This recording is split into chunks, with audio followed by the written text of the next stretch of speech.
andai kata saya dikasih harta seperti yang dikasihkan kepada orang itu, saya akan melakukan hal yang sama dengan orang itu. Niku ganjarannya podo.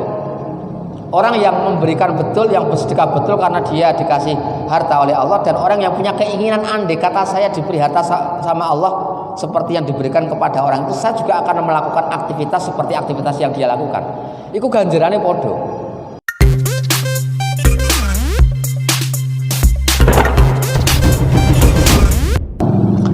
Qala Allah Ta'ala wa ma anfaqtum min syai'in fa huwa yukhlifuh. Wa qala Ta'ala wa ma tunfiqu min khairin fali anfusikum wa ma tunfiquna illa batigha'a wajhillah wa ma tunfiqu min khairin yuwaffa ilakum wa antum la tuzlamun. Wa qala Ta'ala wa ma tunfiqu min khairin fa innallaha bihi alim. Diawali dari beberapa firman Allah, beberapa ayat firman Allah, sampaikan apa yang engkau infakkan, yang engkau nafkahkan, maka pasti Allah akan menggantinya. Wa ma tunfiqu min khairin fali anfusikum. Apa yang engkau infakkan itu akan bermanfaat bagi dirimu sendiri. Wa ma tunfiquna illa batigha'a wajhillah. Dan kalian tidak menginfakkan kecuali dalam rangka untuk mencari ridha Allah. Wa ma tunfiqu min khairin yuwaffa ilaikum. Dan apapun yang kamu infakkan dari hal-hal yang baik, maka akan dipenuhi oleh Allah pahalanya. Wa antum la tudlamun, dan kalian tidak akan dikurangi sama sekali. Wa ma tunfiqu min khairin fa innallaha bihi alim. Infak yang kamu lakukan itu pasti Allah akan mengetahuinya.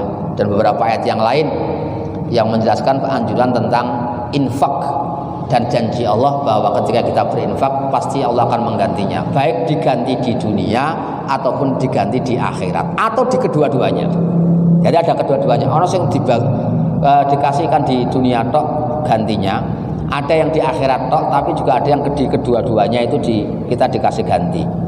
Kalau orang-orang yang tidak beriman, tentunya dia akan diganti oleh Allah, tetapi hanya di dunia tok. Orang-orang tidak beriman itu karena sosial, atas nama sosial dia juga berinfak kepada orang lain. Dia juga menafkahi anak istrinya, dan dia menganggap itu sebagai sebuah tanggung jawab, tapi tidak pernah menganggap sebagai sebuah ibadah. Kenapa tidak dianggap sebagai sebuah ibadah? Karena dia tidak punya kepercayaan terhadap akhirat. Karena dia tidak percaya akhirat, ya diganti karo Gusti Allah ning donya tok, gak diganti teng akhirat. Apian karo wong liya niku diganti teng donya ning ora teng akhirat ra entuk. Dintek teng donya niku. Wa Ibnu Mas'ud radhiyallahu anhu an Nabi sallallahu alaihi wasallam qala la hasada illa fitnataini. Rajulun atahu Allahu malan fasallatahu ala halakatihi fil haqq. Wa rajulun atahu Allahu hikmatan fahuwa yaqdi biha wa yu'allimuha, muttafaqun alaih. Manahu yang bagi alla yubata ahadun illa ala ihdahatil khoslataini. Hadis yang pertama adalah hadis riwayat Ibnu Mas'ud radhiyallahu anhu dari Rasulullah sallallahu alaihi wasallam. Beliau bersabda, tidak ada hasud yang terpuji.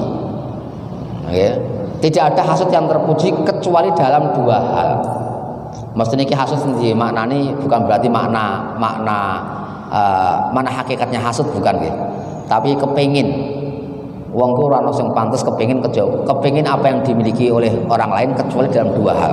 Pertama, rajulun atahu malan. Pertama, kita kepengin melihat orang yang dikasih harta oleh Allah tetapi itu dihabiskan atau digunakan untuk kebenaran. Itu diinfakkan demi kebaikan. Niki orang yang layak untuk kita hasuti, maksudnya kita pengen kayak orang itu. Sehingga di hadis yang dulu pernah kita sampaikan juga itu, ada orang ketika melihat seseorang kaya, dia sangat dermawan baik kepada orang lain ataupun untuk keluarga sendiri, atau yang penting untuk kebaikan lah. Kebaikan itu bisa nafkah wajib juga termasuk kebaikan, dan hal yang mandubat, sesuatu yang sunnah itu juga termasuk kebaikan. Orang kudu sedekah karo wong liya tok niku mboten. Infak niku maknanya lebih umum, bisa nafkah wajib, bisa nafkah sunnah. Kalau nafkah wajib ya sama anak istri itu, nafkah sunnah itu seperti sedekah dan sebagainya, termasuk yang terkandung di dalam hadis ini. Itu kemudian ternyata dihabiskan untuk kebaikan-kebaikan tadi. Itu nanti orang yang melihat itu kok kemudian dia pengen, andai kata saya dikasih harta seperti yang dikasihkan kepada orang itu, saya akan melakukan hal yang sama dengan orang itu. Niku ganjarannya podo. Orang yang memberikan betul, yang bersedekah betul karena dia dikasih harta oleh Allah, dan orang yang punya keinginan andai kata saya diberi harta sama Allah seperti yang diberikan kepada orang itu, saya juga akan melakukan aktivitas seperti aktivitas yang dia lakukan. Iku ganjarane podo. Sedekah karung seniat. Ning nak seniate tenanan gini. Bukan hanya sekedar omong kosong. Kalau omong kosong biasanya dia ketika tidak memiliki sesuatu dia bilang demikian, tapi ketika dia sudah mendapatkan kadang-kadang dia ingkar janji. Banyak semacam itu, termasuk Salabah itu kan demikian. Salabah kan lain atana min fadli lanakunanna minasyakirin. Jika Allah memberikan sesuatu kepadaku, maka saya berjanji akan menjadi orang yang bersyukur. Tapi ternyata ketika diberikan Allah kekayaan, justru zakat pun dia tidak mau, sehingga faqobahum nifaqun fi qulubihim. Akhirnya dia gara-gara sikapnya yang tidak sportif tadi, itu terus di hatinya disisipi sifat kemunafikan oleh Allah sampai kematiannya itu. Hatta yalqallah, sehingga dia bertemu dengan Allah itu memiliki sifat munafik akhirnya. Itu gak sepele, gara-gara tidak sportif ketika dia berjanji. Bahkan itu tidak berjanji kepada orang lain, tapi berjanji kepada Allah. Jika engkau nanti memberikan aku rezeki, maka saya akan melakukan hal kebaikan. Sama ketika kita melihat orang kaya, kemudian dia di hatinya dia andai kata aku dikasih Allah rezeki sama dengan orang itu, saya akan melakukan apa yang dilakukan oleh orang itu. Niku kudu sportif tenanak dicukupi Gusti Allah, dia harus melakukan itu. Ketika tidak, itu nanti khawatir kita dikasih sifat kemunafikan oleh Allah sampai ketika kita meninggal. Sing Salabah niku mati nganti suul khotimah.